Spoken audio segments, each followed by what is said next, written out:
Hai semuanya, kenalin saya Viko. Di sini saya akan membuat video tentang soft skill, berkomunikasi berkomunikasi secara lisan dengan orang tua. Yaitu yang pertama adalah dimana saya akan berhubungan dengan kemampuan saya berkomunikasi, kemudian cara memandang orang lain lebih penting, serta menjadi pendengar yang baik dan menjadi pribadi yang lebih baik. Oh ya, sebelum itu saya memperkenalkan diri saya kembali. Nama saya Kadek Viko Andika. Asal saya dari Bali, tinggal di Denpasar. Dan saat ini saya sebagai mahasiswa dan saya berkuliah di Institut Bisnis dan Teknologi Indonesia. Dan saya masih semester 4 dari jurusan TIKB, Teknik Informatika Komputer Aplikasi Bisnis, dari Fakultas Teknik Informatika NIM 2020 Di sini saya akan membuat suatu video dengan tema berbincang atau berkomunikasi dengan orang tua saya. Di sini saya akan membawakan tema nasihat orang tua dan tentang kehidupan di masa depan nantinya bagaimana, dan hobi dan lain sebagainya macamnya, mengobrol santai dengan orang tua. Ya baiklah, tanpa berlama-lama lagi kita langsung saja mulai. 1, 3, go. Ya, baik, di sini sudah ada mama saya yang nanti saya akan ajak mengobrol ataupun berkomunikasi. Sebelumnya di sini Viko mau tanya sama mama. Menurut mama bagaimana soal hobi-hobi Viko saat ini? Misalnya Viko suka naik gunung atau bersepeda atau menonton, bagaimana menurut mama? Ya, pertama sih semua yang bersifat positif ya dukung aja. Yang penting kan kegiatan positif kayak gitu, enggak yang hal-hal yang negatif, apalagi sampai suka minum rokok, lagi narkoba, itu belum, jangan sampai lah terjerumus ke situ. Makanya kalau apapun yang bersifat positif, kegiatan fokus sih mama oke aja, dukung aja. Oh ya, kalau untuk anak muda zaman sekarang dan zaman dulu, bagaimana menurut mama menanggapi hal itu?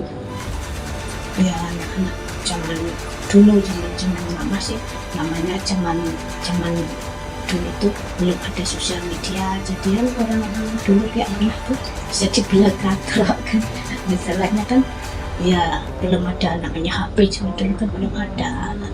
Kalau anak-anak zaman sekarang tuh kan harusnya lebih pintar karena banyak peralatan yang membantu kan, harusnya lebih pintar.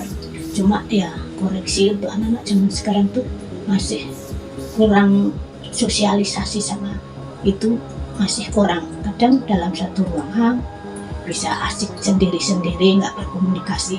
Itu dah jeleknya untuk anak-anak sekarang. Kalau orang-orang dulu kan berkomunikasi ya face to face atau secara langsung, karena ya belum ada perlengkapan kayak gitu. Paling-paling zaman dulu kan adanya cuma telepon kabel kayak gitu, jadinya masih face to face kalau kita berkomunikasi. Jadi bagusnya kan kita sesama itu saling kumpul, saling ngobrol kayak gitu. Kalau anak zaman sekarang karena ngobrol bisa lewat WA, lewat SMS, lewat itu, paling-paling ketemu juga lewat video call kayak gitu. Jadi kan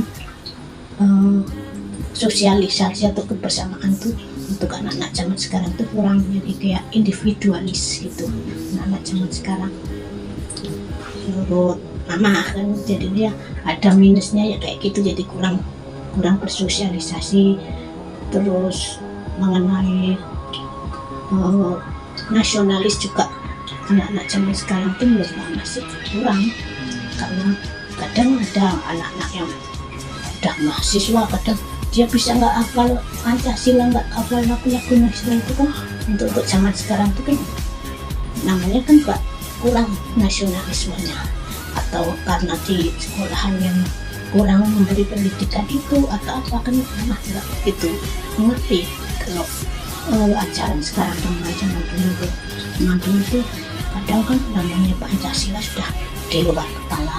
Kadang undang-undang dasar 45 aja harus menghafal secara ini, nggak pakai teks kayak gitu kalau zaman mama dulu. Terus kayak Sumpah Pemuda gitu juga harus dihafal.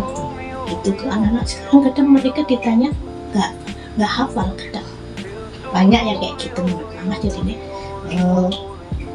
nasionalis anak-anak zaman sekarang agak berkurang lah. Cuma bagusnya anak-anak sekarang itu kan ya pintar terutama tentang teknologi, karena ya tuntutan zaman sekarang kan teknologi yang ini. Soalnya terus pengetahuan ya harusnya lebih pintar karena ada Mbak Google ya.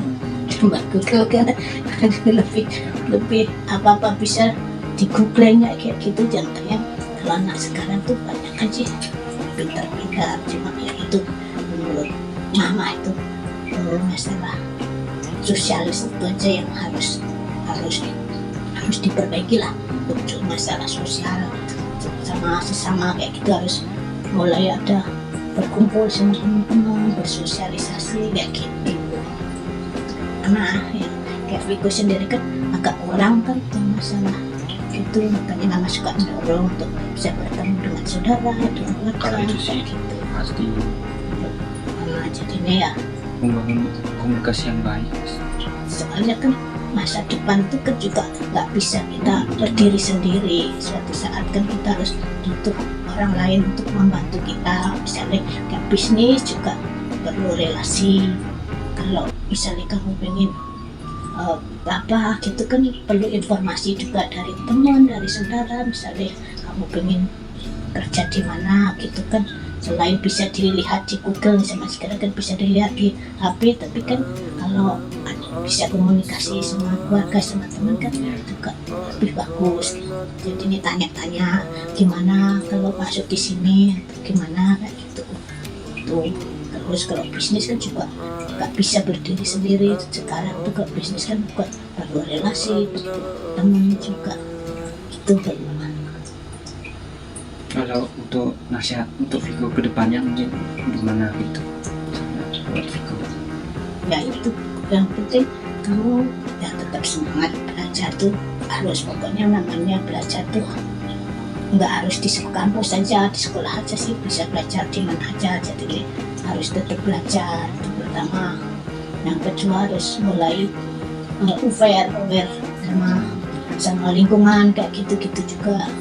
Terus ya bergaul semua ya bisa sama teman sama saudara kan, mulai kayak gitu kan biar kedepannya ya siapa tahu namanya itu kan bisa berguna, bisa membantu kamu kayak gitu ya. Sekarang tuh yang orang yang perlu kamu perbaiki kan itu karena masih kurang bersosial gitu. Makanya kan mama dan tadi kan bilang ya bertemu dengan keluarga, dengan saudara kayak gitu.